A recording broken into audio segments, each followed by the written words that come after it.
যদি একটা সুষ্ঠু সঠিক নির্বাচন সম্পন্ন হয় তাহলে জিতে যাবে বাংলাদেশ, জিতে যাবে বাংলাদেশের জনগণ। আমাদের নেতা দেশনায়ক তারেক রহমান উনি আগামী দিনের প্রধানমন্ত্রী হবেন ইনশাআল্লাহ। আগামী 12ই ফেব্রুয়ারি একটা সুষ্ঠু সঠিক শান্তিপূর্ণ নির্বাচন চাই, যেই নির্বাচনের মাধ্যমে বাংলাদেশের জনগণ তাদের ভোট দিয়ে তাদের নির্বাচিত জনপ্রতিনিধিদের কাছে ক্ষমতা হস্তান্তর করবে। এর মাধ্যমে যারাই নির্বাচিত হয়ে আসুক, যদি একটা সুষ্ঠু সঠিক নির্বাচন সম্পন্ন হয় তাহলে জিতে যাবে বাংলাদেশ, জিতে যাবে বাংলাদেশের জনগণ।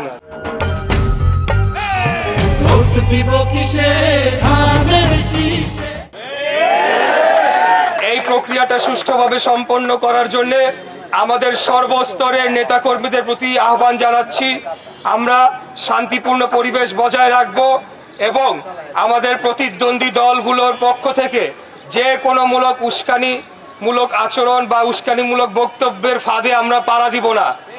বর্তমানে বাংলাদেশ জাতীয়তাবাদী দলের বিপুল জনসমর্থন সারা দেশব্যাপী ছড়িয়ে ছিটিয়ে রয়েছে, তাই কোনোভাবেই আমাদের এই জনসমর্থন এটিকে কোনোভাবে বিপথে নিয়ে যাওয়ার কোনো অপচেষ্টা সেটিকে আমরা সফল হতে দেব না ইনশাআল্লাহ।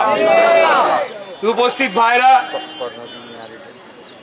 আমরা আরেকটি বিষয় বলতে চাই, কর্মজীবী নারী যারা রয়েছেন, কয়েকদিন আগে কয়েকজন কর্মজীবী নারীদের পক্ষ থেকে কয়েকজন মহিলা নেত্রী আমার সাথে এসে দেখা করেছেন, কথা বলেছেন এবং ওনারা তাদের আশঙ্কার কথা আমাদের কাছে জানিয়েছেন যে আগামী দিনে যদি অন্য রাজনৈতিক দল তারা আসে তাহলে তাদের কি পরিণতি হবে, তাদের পরিস্থিতি কি হবে সেটা নিয়ে তারা আশঙ্কা প্রকাশ করেছেন।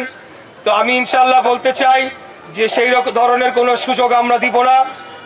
আগামী 12ই ফেব্রুয়ারি সারা দেশব্যাপী বাংলাদেশ জাতীয়তাবাদী দলের প্রার্থীরা ধানের শীষের মার্কা নিয়ে বিপুল ভোটে জয়লাভ করবে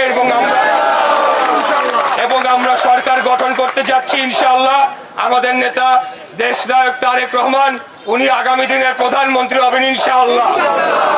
আমরা সকল কর্মজীবী নারী যারা রয়েছেন এবং নারী সমাজের যারাই রয়েছেন তাদেরকে আশ্বস্ত করতে চাই, ওনাদের অধিকার, ওনাদের সম্মান সবকিছু রক্ষার জন্যে এবং ওনাদের অধিকার সমুন্নত রাখার জন্যে বাংলাদেশ জাতীয়তাবাদী দলের প্রত্যেকটি নেতাকর্মী সংকল্পবদ্ধ রয়েছে, প্রতিশ্রুতবদ্ধ রয়েছে।